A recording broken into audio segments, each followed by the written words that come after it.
आज तक स्टोरीज के मुअज़्ज़ज़ नाज़रीन अस्सलाम वालेकुम। मुअज़्ज़ज़ नाज़रीन इकराम, इससे पहले आप इस कहानी की 91 एक साथ सुन चुके हैं। अब किस्त 92 मुलाहिज़ा फरमाए।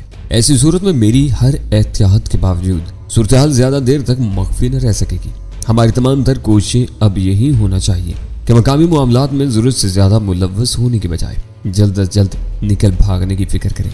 मैं समझ रही हूँ कि तुमको अब गजाला तक पहुंचने की उजलत है। वो सिगरेट का धुआं मेरे मुंह पर छोड़ते हुए हंस कर बोली। मैं खुद भी यहाँ ज्यादा वक्त बर्बाद नहीं करना चाहती, लेकिन खुशकिस्मती से हाथ आए हुए किसी शानदार मौका को तुम्हारी जल्दबाजी की बिना पर साया भी नहीं करूंगी। मेरे लिए यह समझना दुश्वार नहीं था कि वो बैरून मुल्क से तंजीम के किसी बड़े की आमद और उसकी सरबराही में होने वाले आला सतही इजलास को अपने लिए सुनहरा मौका तस्वुर कर रही थी। उसके लिए इंकिशाफ बहुत संगीन साबित हुआ था कि वो बहुत ज्यादा बाइख्तियार और सिर्फ जिमी लाइट को जवाबदेह होने के बावजूद उन 5 मकामी बड़ों से लाइम थी जो पाकिस्तान में ही उनकी पैदावार और मकामी खपत और बरामद का कारोबार पूरी राजदारी के साथ चला रहे थे। कमाल की बात यह थी कि वीरा उन 5 से बेखबर थी, मगर वो सब न सिर्फ उसे जानते थे बल्कि मार्टिन तो उसे धोखे में रखकर उसका मुरब्बी बना हुआ था। ये महज वान हूफ की खुदगर्जी और हवस इक़्तिदार थी जिसने हमें इन 5 की राह पर डाल दिया और वानूफ वीरा को घेरने के चक्कर में खुद जहन्नम वासिल हो गया। लाहौर में लाइट्स कॉटेज की तबाही के बाद वानहूफ की मौत दूसरी बड़ी कामयाबी थी, लेकिन वो इस एतबार से अधूरी रह गई कि वानहूफ ने मौत की दहलीज पर होते हुए भी अपने 4 साथियों के बारे में जरा भी जुबान नहीं खोली। लेकिन वो कमी मार्टिन ने पूरी कर दी थी। जब तक मैं खुद तंजीम का वफादार था, हेरोइन की तिजारत को सफाक और पेशेवर मुजरमों का काम समझता रहा था, जिसकी अंजाम दही में राजदारी को बुनियादी अहमियत हासिल थी। लेकिन तंजीम के मुहिम हिसार से निकलने के बाद अब भयानक खेल में ऐसे मुअज़्ज़ज़ और मासूम चेहरे मुलव्वस नजर आ रहे थे जिन्हें मुआशरे में आला मकाम हासिल था। मार्टिन उस भरपूर मगर मुख्तसर सी टुकड़ी का एक शाहकार किरदार था। हर तरफ से सेहतमंद और बाह सलाहियत होते हुए भी उसने अपनी जात को मासूम और हर किस्म की शुबहत से बाला रखने के लिए मासूरी का ऐसा बहरूप इख्तियार किया हुआ था कि अक्सर औकात शायद उसे खुद भी याद न रहता हो कि वो पूरी तरह सेहतमंद था। जब समय ने तंजीम की बेकुनी का बेड़ा उठाया था, रह रहकर तंजीम की नित नई सूरत हाल बंद और बिगड़ रही थी। कई बार सब कुछ फना होते हुए अचानक इंकिशाफ हुआ कि जो कुछ हो रहा था वो सती नुकसान का था। तंजीम के इख्तियारात और इक़्तिदार का सरचश्मा पूरी तरह महफूज था, मगर अब तंजीम के खदोकाल कुछ वाजे हो चले थे। ये मकामी मुजरमों की कोई बड़ी बिगड़ी हुई टोली नहीं थी, बल्कि इस शर्मनाक धंधे में मुल्क, कौम, नस्ल और रंगत के किसी इम्तियाज के बगैर पैसे की हवस में मुब्तला वो लोग मुलव्वस थे जो इज्जत और आबरू की आड़ में कामयाबी के साथ मौत की सौदागरी कर रहे थे। चाहे जिमी लाइट सबका सरबराह था, खुद उसके किरदार का ये हाल था कि अगर वीरा सच्ची थी तो जिमी लाइट दीदा दानिस्ता अपनी बेटी वीरा को महज इस ख्याल से नीलाम करता रहा था कि तंजीम की आला सफ़ों में पहुंचने तक वो ये भूल जाए कि वो औरत है जिसका निस्वानी वकार भी कोई हैसियत रखता है। चंद रोज पहले तक वीरा को सिर्फ अपने बाप का नाम मालूम था और वो उसकी सूरत से नाशना थी और उसी एक खलिश ने उसे मेरे साथ ताउन की राह दिखाई थी। फिर लाइट कॉटेज के एक बंद कमरे में जब उसने जिमी लाइट की तस्वीर देखी तो नफरत और गुस्से से उसकी हालत गैर हो गई, क्योंकि वो शख्स किसी और नाम से एक मुद्दत तक उसका दलाल बना रहा था। बाहर से किसी के आने का इम्कान हो सकता है। मैंने वीरा से सवाल किया। कोई भी हो सकता है, उसने बेपरवाही के साथ जवाब दिया, लेकिन इतना यकीन है कि जिमी लाइट खुद हरगिज ना आएगा। वह तुल इम्कान दूर रहकर अपने अफसानवी किरदार को बरकरार रखना पसंद करता है। तो अब उन तीनों की बारी आएगी। मैंने पूछा। जाहिर है यही तो एक मौका मिला है, वरना आने जाने वाले से मुझे जरा भी दिलचस्पी नहीं है। हर एक को इस तरह अलग अलग घेरना होगा कि दूसरे को भनक तक न मिल सके, वरना बाजी उलट भी सकती है। क्यों ना ये काम मैं अपने जिम्मा ले लूं? तुम्हारा अलग रहना ही बेहतर है। अव्वल तो तुम्हारा रुपोश रहना जरूरी है। किसी को शुबा भी हो गया कि तुम लाइट्स कॉटेज से जिंदा बच निकले हो तो सारे वसाइल तुम्हारी बाजियाबी पर मरकूज कर दिए जाएंगे। हो सकता है कि तुम्हारे लिए मुल्क से बाहर निकलना ही नामुमकिन होकर रह जाए। दूसरी बात यह है कि उन तीनों का सफाया होने तक तुमको मार्टिन की जगह लेना है। बाहर से राब्ता कायम करने वालों को फोन पर मार्टिन की आवाज आती रहनी चाहिए ताकि सूरत जो कि तुम बरकरार रहे। उसके गायब होते ही उन तीनों में से कोई सारी जिम्मेदारियां संभालेगा, जबकि मैं उन्हें नए सिरे से मुनज़्ज़म होने का मौका दिए बगैर वार करना चाहती हूँ। यानी अब मुझे मार्टिन की व्हील चेयर पर सवार होना पड़ेगा। मैंने हंसते हुए कहा, यह बहुत मुनासिब रहेगा। दिन में एक आध बार व्हील चेयर पर बरामदे वगैरह का चक्कर लगा लोगे तो बाहर से देखने वालों को अंदाजा नहीं हो सकेगा कि मार्टिन की जगह किसी और ने ले ली है। तुम्हारी जिसामत उसे खासी मिलती जुलती है। हो सकता है कि इस तरह हम कई दुश्वारियों से बच सके। वो कुछ देर तक नए लाहेअमल की जुज़वियात पर तबादला ख्याल करने के बाद कार के अकबी पायदान में चुप कर सुल्तान शाह के साथ रवाना होगी। उसकी दानिश में उसका वहां से रवाना होते हुए देखा जाना नुकसानदेह साबित हो सकता था। उसके दिमाग में ये नुक्ता समाया हुआ था कि इस घर के गैराज में रखे हुए माल की खुफिया निगरानी के बायस बिलवास्ता तौर पर शायद मार्टिन की कामगाह में 24 घंटे पहरेदार रहते हैं। इस तरह वहां आने जाने वालों का छुपे हुए पहरेदारों से बच निकलना नामुमकिन था। मेरे लिए वीरा की वो मुंतक काबिल कबूल नहीं थी, लेकिन मैंने उससे उलझना मुनासिब नहीं समझा। उसके चले जाने के बाद सबसे पहले मैंने मार्टिन की उल्टी हुई व्हीलचेयर को सीधा किया और उसकी कंट्रोल डिस्क पर लगे हुए मुख्तलिफ स्विचों की देखभाल में मसरूफ हो गया।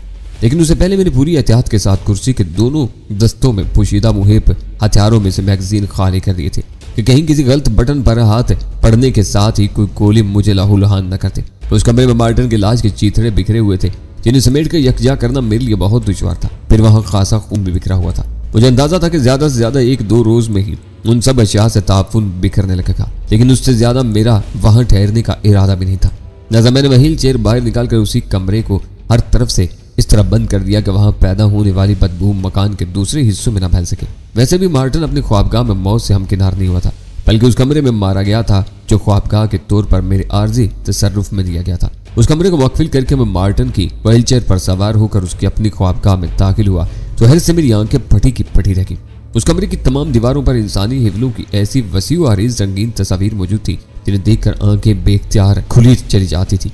खास बात यह थी कि उन तमाम गलीज तस्वीर में हिंदू माला के रोमानवी तस्वुरात ज्यादा वाज़ेह थे और यह अंदाजा लगाना दुश्वार नहीं था कि उस कमरे का बासी किसी बदतरीन ज़हनी कुजरवी का शिकार था। मेरे लिए वो इंकशाफ खासा तहय्युर खेज था। मार्टिन जैसा सर्द मिजाज आदमी जो पूरी तरह सेहतमंद होते हुए भी बरसा बरस से दोनों टांगों से माजूरी का सवांग रचाए बैठा था, उस कदर बेहिजाब कैसे हो सकता था? जबकि उसका कमाल ये रहा था कि वीरा से गहरी दोस्ती के बावजूद वो इकरार करने पर मजबूर थी कि मार्टिन ने जिनसी मुखालफत से ताल्लुक की बिना पर भी उसकी तरफ पेशकदमी की कोशिश नहीं की थी, मगर वो मार्टिन की अपनी जात का एक नगुफ्तबा कोशा था जो उसके मौत के बाद कभी बेनकाब नहीं किया जा सकता था। ज्यादा मैंने सच झटक कर व्हील चेयर छोड़ दी। वो कमरा एयर कंडीशनिंग होने के साथ ही शायद साउंड प्रूफ भी था, क्योंकि दीवारों की मोटाई गैर मामूली थी और कमरे की किसी दीवार में कोई खिड़की मौजूद नहीं थी। उसके अलावा कमरे में वीसीआर और रंगीन टीवी से खुदकार वीडियो कैमरे तक जिंदगी की हर आसाइश मौजूद थी। मैंने एहतियात के साथ पूरे कमरे की तलाशी ले डाली, लेकिन बड़े नोटों की गड़ियों पर मुश्तमिल खुफिया रकम और कई इकसाम के खुदकार असलहे के सिवा वहां से कोई ऐसी चीज बरामद न कर सका जो तंजीम से मार्टिन के ताल्लुक पर रोशनी डालती। तंजीम का मफाद उसी यकीनी तौर पर अपनी जान से भी ज्यादा अजीज था। कमरे की भरपूर तलाशी के बाद मैं टेलीफोन डायरेक्टरी संभाल कर उन तीनों के फोन नंबर तलाश करने लगा जिनके नाम मार्टिन ने आखिरी सांसों पर बताए थे। मैं उनमें से एक ही शख्स के नंबर तलाश कर पाया था कि व्हील चेयर के किसी हिस्से में पोशीदा स्पीकर पर किसी कार के इंजन की धीमी धीमी कुर्राहट सुनाई थी और मैं चौंक पड़ा। कौन है? मैंने कुर्सी के दस्ते पर नस्ब कंट्रोल पैनल का एक मखसूस बटन दबाकर भराई हुई आवाज में सवाल किया, ताकि आने वाला अगर मार्टिन का कोई शनासा हो तो फौरी तौर पर आवाज की वाज़ेह तब्दीली न भाप सके। सुल्तान शाह। लहजा भर के सकूत के बाद उस लासिल्की आले पर मानूस आवाज उभरी और मैंने बिला तामुल पैनल का एक दूसरा बटन दबा दिया जो इमारत का फाटक खोल सकता था। स्पीकर पर कार के इंजन की गुराहट कदरे तेज हुई, फिर बतदरीज मादूम होती चली गई। शायद सुल्तान शाह ने कार फाटक से गुजार कर अहाते में दाखिल कर ली थी। मैंने फाटक बंद करने वाला बटन दबा दिया। वो चंद सानियों बाद पैनल के एक गोशे में सब्ज बत्ती चल उठी जो इस बात का इशारा थी कि फाटक दोबारा बंद हो चुका था। मैं उस कमरे में सुल्तान शाह की आमद का मुंतजिर रहा। वो मार्टिन के मकफल कमरे में नाकाम तलाश के बाद मुझे आवाजें देता आखिरकार वही यहाँ पहुंचा और कमरे के दर दीवार पर निगाह पड़ते ही भूंज का रह गया। इन खराबात पर अपना वक्त बर्बाद न करो।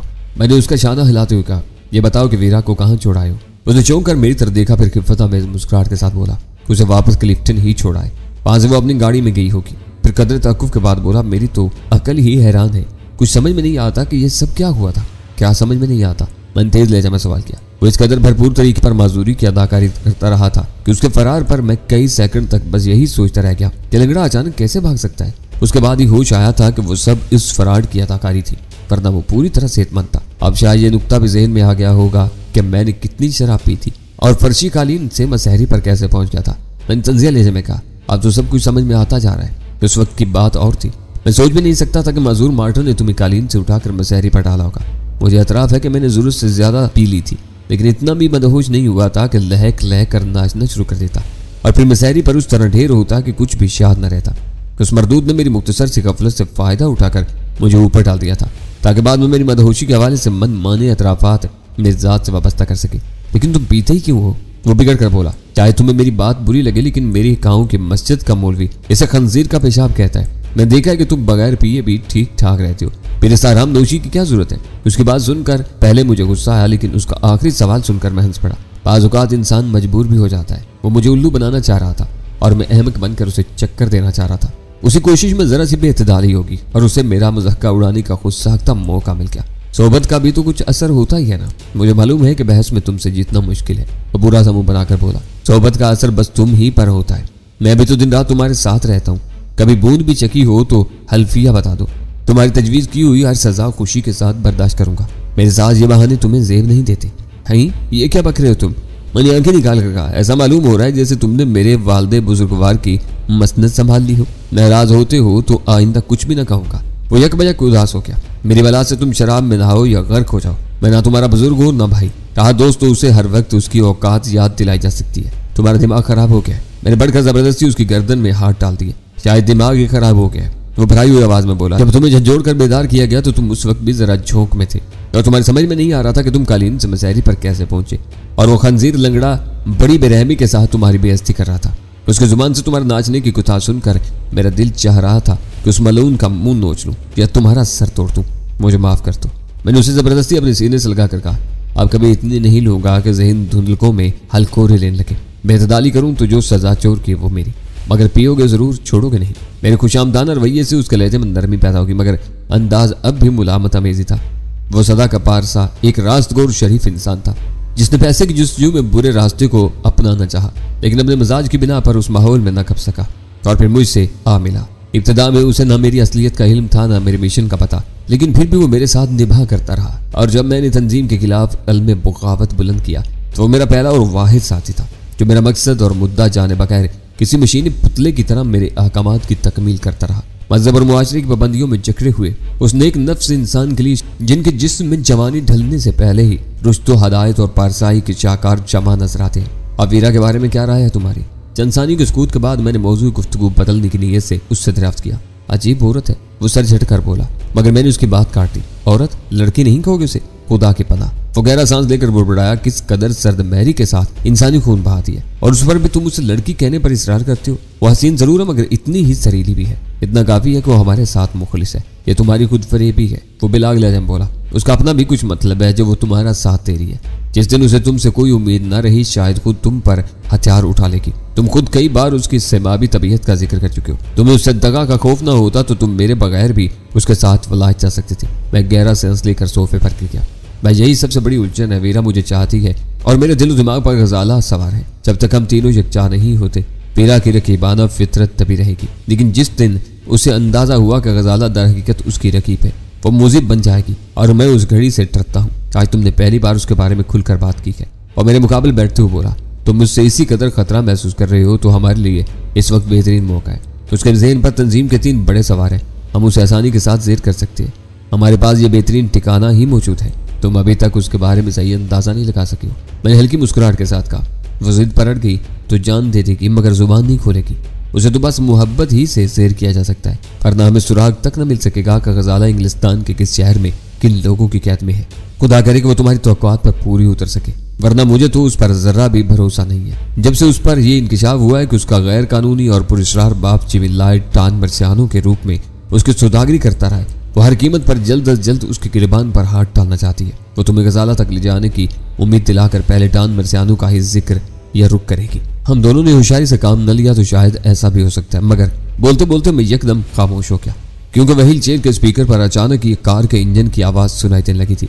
मेरे वजूद में चींटियां सी रेंगने लगी। ये कौन आ गया इस वक्त? सुल्तान शाह के होठों से सरसराती हुई आवाज निकली, कौन है? मैंने व्हील चेयर के कंट्रोल डेस्क पर नस्ब फाटक के मवासलाती राब्ते से मुंसलिक बटन दबाकर अपनी बदली हुई भारी आवाज में सवाल किया। सलमा सर। जवाब सुनकर मैं चौंक पड़ा। आवाज न सिर्फ निस्वानी थी बल्कि मेरे लिए शनासा भी थी। मैं इस्तरारी तौर पर अपनी जगह छोड़कर खड़ा हो गया। मैं सलमा नाम की सिर्फ एक ही औरत से वाकिफ था जो मेरे अजीज और पुराने दोस्त जहांगीर की बीवी थी, लेकिन मेरे दिल में मेरे लिए नर्म गोशे रखती थी। लेकिन सलमा एक खालिस खानादार औरत थी। उसका शौहर हीरोइन की गैर कानूनी तिजारत को फरोग देने वाली भयानक तंजीम में एक अहम मर्तबे का मालिक था। लेकिन सलमा अपने शौहर जहांगीर की सरगर्मियों की जानिब से शुबहात का शिकार होने के बावजूद उसकी हकीकी मसरूफियात से लाइल्म थी। उन हालात में अगर वो मार्टन की क़यामगाह के फाटक पर मौजूद थी तो मेरे लिए ये एक हैरतनाक हकीकत थी। आखिर वो कौन से हालात थे जिनके बिना पर सलमा उन मशकूक सरगर्मियों में मुलव्वस होने पर मजबूर हो गई थी? सलमा को फाटक पर रोक कर मैं उसके आमद के मुद्दा और खुद उसके बारे में कुछ ज्यादा नहीं जान सकता था। सलमा को फाटक पर रोक कर मैं उसकी आमद के मुद्दा और खुद उसके बारे में कुछ ज्यादा नहीं जान सकता था। लेकिन उसे सहमे हुए अंदाज में जिस तरह अपना नाम बताया था उसकी बिना पर मेरे लिए ये समझना दुश्वार नहीं था कि सलमा बाकायदगी के साथ वहां आने वालों में से शामिल थी और मार्टिन के साथ उसके मुरासिम हाकिम और महकूम कर रहे थे। मैंने बटन दबाकर इमारत का फाटक खोलने का बंदोबस्त किया और फिर स्पीकर पर कार के इंजन की आवाज मालूम होती फाटक दोबारा बंद करके व्हील चेयर पर सवार हो गया। क्या इरादे हैं? मेरे आजलाना रवैये पर सुल्तान शाह ने मानी के लहजे में सवाल किया। मिसेज जहांगीर आई है। मैंने कुर्सी पर बैठकर अपने शानों पर एक भारी शाल डालते हुए कहा।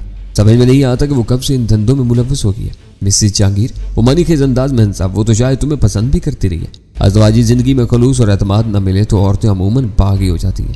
मैंने गहरा सांस लेकर कहा। शौहर की बदएतमादी की वजह से अपने घराने और माहौल से कटी हुई नोबेहाता औरतें आमतौर पर किसी ऐसी शख्स की जात में पनाह तलाश करने पर मजबूर हो जाती हैं जो उनकी आसान दस्तरस में हो। और सलमा के मामले में बदकिस्मती से मैं जहांगीर से करीब होने की बिना पर सलमा की तवज्जो का निशाना बन गया। तो क्या अब उससे मिलने का इरादा है? सुल्तान शाह ने सवाल किया। बाहर की तमाम रोशनियां गुल कर दो। मैंने फैसला गुल लहजे में कहा। मैं व्हील चेयर पर बैठकर मार्टिन के रूप में उससे कुछ दो टोक बातें करने चाहता हूँ। वो व्हील चेयर से आगे हो लिया और मैंने बटन दबाकर कुर्सी आगे चला दी। अगर सलमा वहां तंजीम से मुतल्लिका किसी काम के सिलसिले में आई थी तो उसका रुख हमारे के बजाय गैराज की तरफ होना चाहिए था। लिहाजा मैं मकान से तारीक बरामदे में निकला। सुल्तान शाह अंदर ही रुक गया था। मैं खुले आसमान के नीचे बरामदे में पहुंचा तो गैराज के मुकाबले तारीकी में एक स्याह कार खड़ी हुई नजर आई। मैंने व्हील चेयर बरामदे के चबूतरे के सिरे पर रोक दी। चंद मिनट के रूह फरसा इंतजार के बाद गैराज की तरफ से तारीकी में एक निस्वानी हेवला मोहतात अंदाज में स्याह कार की तरफ बढ़ता हुआ नजर आया, जिसके दाहिने हाथ में एक पैकेट मौजूद था। मैंने शानों पर पड़ी हुई शाल उस तरह अपने सर पर डाल ली कि आने वाली तारों की छांव में मेरे चेहरे का खुद न पहचान सके। फिर जो ही वो मुनासिब फासले पर पहुंची मैंने बदली भारी आवाज में उसे नाम लेकर पुकारा और वो उस पुरस्कार माहौल में अपना नाम सुनकर बौखला करेगी। सलमा, इधर चली आओ, मैं बरामदे में तुम्हारा मुंतजिर हूँ।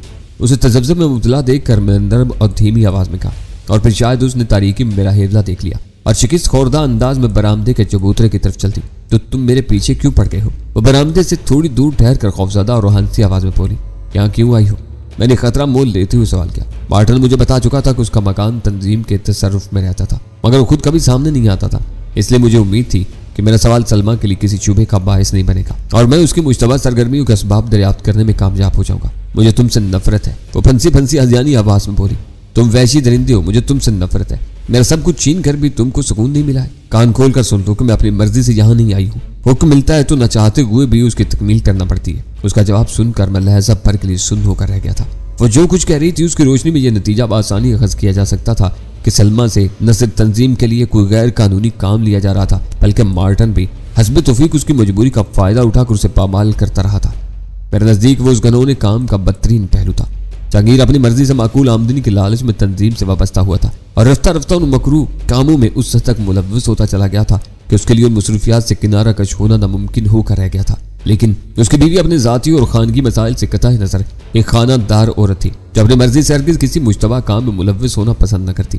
लेकिन हालात बता रहे थे कि वो भी तंजीम के चुंगल में फंसी हुई थी और बेआबरूई के साथ मंशियात के फरोग में भी कोई न कोई किरदार अदा कर रही थी। ये समझना नामुमकिन था कि जहांगीर खुद उस कदर बेज़मीर हो गया हो कि उसने अपनी बीवी को भी अपने घनौने कामों में मुलव्विस कर लिया। वो तो उन लोगों में से था जो अपनी बीवियों के सामने भी हर लम्हे अपनी अना का परचम बुलंद रखते हैं। मेरी तबीयत में तजस्सुस पैदा हो गया कि मैं सलमा की कहानी के बारे में वाक़फियत हासिल करूं। ये मेरा घर है, यहाँ चप्पे चप्पे पर मेरी मर्जी चलती है। मैंने खुश्क लहजे में कहा। तुम आई हो तो तुम्हारा नाम सुनकर महज इस तवक्का पर दरवाजा खोलता हूँ कि तुम मेरे चंद लम्हों को आसूदगी बख्शोगी। इससे आगे तुम यहाँ क्यों आती हो और क्या करती हो इससे मुझे कोई दिलचस्पी नहीं, लेकिन मुझसे नफरत का इजहार करने के बाद तुम यहाँ दाखिले के हक से महरूम हो गई हो। ये पैकेट कैसा है तुम्हारे हाथ में और इसे तुमने कहाँ से चुराया? अगर तुम ही इस मकान के मालिक हो तो तुम्हें यह जरूर मालूम होगा कि तुम्हारे गैराज में कैसे पैकेट जमाए और फिर वो कहाँ पहुंचा जाते हैं। वो उसीले लहजा बोली। मेरे सब्र का इम्तिहान न लो औरत। मैंने कहर बार लहजा में कहा। जो पूछ रहा हूँ उसका जवाब दो। पैकेट तो मैं पहले भी ले जाती रही हूँ, लेकिन तुमने कभी मुझसे इस बारे में सवाल नहीं किया। सलमा की आवाज़ जहरीली होगी। मुझसे गुफ्तगू के आगाज के बाद वो अपने इब्तदाई खौफ और घबराहट पर गालिब आ चुकी थी। लिहाजा उन फजूलियात में सर कपाने की जरूरत नहीं। मैं जानती हूँ कि तुम मुझसे क्या चाहते हो। तुम अपने चेहरे की स्याही में इजाफा करना चाहते हो। शायद मैं पूरी कुव्वत सर्फ करके भी तुम्हें न रोक सकूंगी। और जो कुछ कह रही थी उसका मकसद बिल्कुल साफ और वाज़ेह था। अपनी दानिश में किसी और की हदायत पर अमल करते हुए हर कीमत पर मार्टिन के गैराज से बैरून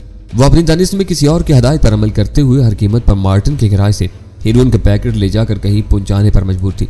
लेकिन वो जब भी अपनी उस मुहिम पर आती थी मार्टिन की चीरादस्तियों का शिकार हो जाती थी और उस वक्त भी वो यही सोच रही थी कि शायद पिछली कहानी एक बार फिर दोहराई जाएगी, मगर मैं उसकी गलतफहमी दूर के बगैर उसे सिर्फ ये मालूम करना चाह रहा था कि वो किन हालात के तहत उस काम में मुलव्विस हुई थी। ये शाहकार किसकी है? मैंने सोचे समझे अंदाज में अपने सवालात की इब्तिदा की। फजूल बातों में वक्त बर्बाद न करो, वो बिगड़ कर तेज लहजे में बोली। कार किसकी है? मैं कौन हूँ? कहाँ से आई हूँ? ये सब सवालात तुम्हारे लिए बेकार है। मेरे पास वक्त बहुत कम है। अगर मैं मुकर्रर वक्त पर वापस न लौटी तो मेरे लिए बहुत सी दुश्वारियां पैदा हो सकती हैं। मैं वक्त बर्बाद नहीं कर रहा। आज तुमको यहीं से वापस लौटने की इजाजत मिल जाएगी, लेकिन शर्त यही है कि मेरे सवालात के जवाब बेचूचरा देती चली जाओ। मुझे नहीं मालूम कि यह कार किसकी है। उन्होंने चंद सानियों की तवक्कुर के बाद झिझकते हुए कहा, फिर तुम्हारी तहवील में कैसे आई? मैं अपनी बदली हुई आवाज बरकरार रखने के लिए पूरी तरह कोशा था। ये गाड़ी इग्निशन में चाबी समेत मुझे एक मुकर्रर मकाम पर खड़ी हुई मिली थी। मैं अपनी गाड़ी पार करके इसमें यहाँ आई हूँ और वापसी पर पैकेट समेत ये गाड़ी उसी जगह छोड़कर अपनी कार में कर रवाना हो जाऊंगी। इससे ज्यादा मुझे कुछ मालूम नहीं है। तुमने कभी ये जानने की कोशिश नहीं की कि तुम्हारे छोड़ने के बाद गाड़ी कौन ले जाता है? मैंने चुपते हुए लहजे में सवाल किया। ये जानने की ना जरूरत समझती हूँ, ना मुझ में इतनी हिम्मत है कि उन लोगों की मुखासमत मोल ले सकूं। मुझे हर बात सख्ती के साथ हदायत की जाती है कि वापसी पर एक सेकंड भी रुके बगैर फौरन अपने घर वापस लौट जाऊं। ये काम तुम किसके लिए करती हो? शायद मेरा इम्तिहान लेना चाह रहे हो? वो तंजिया लहजे में बोली।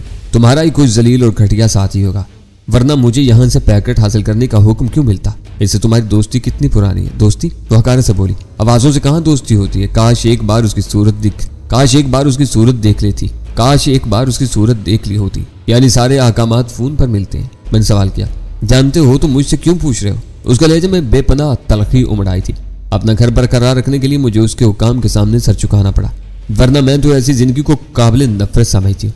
इसका मतलब है कि शादीशुदा हो? मैंने मानी कर लहजे में कहा। इसी हद तक कि हम रिश्ते में बंधे हुए हैं। तो उसका लहजा यक ब यक नरम पड़ गया, मगर हमारे दरमियान ज़हनी हम आहंगी मौजूद नहीं है। मेरे शौहर को अपनी पुरस्कार मसरूफियात से ही इतनी फुर्सत नहीं मिलती कोई मेरे मसाइल को समझने की कोशिश कर सके। जिस मवाद की बिना पर मुझे ब्लैकमेल किया जा रहा है वो बहुत मामूली नौइयत का है। शादी से पहले किसी को लिखे हुए 2-4 आमियाना खतूत किसी बड़े फैसले की कसौटी नहीं बन सकते, लेकिन मैं जानती हूँ कि उसके दिल में चोर है। वो उन खतूत को गैर जरूरी अहमियत देकर मेरी जिंदगी बर्बाद कर देगा। तुमने भी मुझे करीब से देखा है। यकायक उसकी आवाज गुलगेर होगी। तुमने अंदाजा लगा लिया होगा कि मेरी फितरत कैसी है। मैं अपना घर बसाने रखना चाहती हूँ। वो खुद जो चाहे करता फिरे, लेकिन उसे भनक भी मिल गई कि मैं किसी और के इशारों पर नाच रही हूँ तो वो मुझे जिंदा दरकोर कर देगा। तुम भी अपने दोस्त को समझाओ कि खुदा के वास्ते मेरा पीछा छोड़ दे।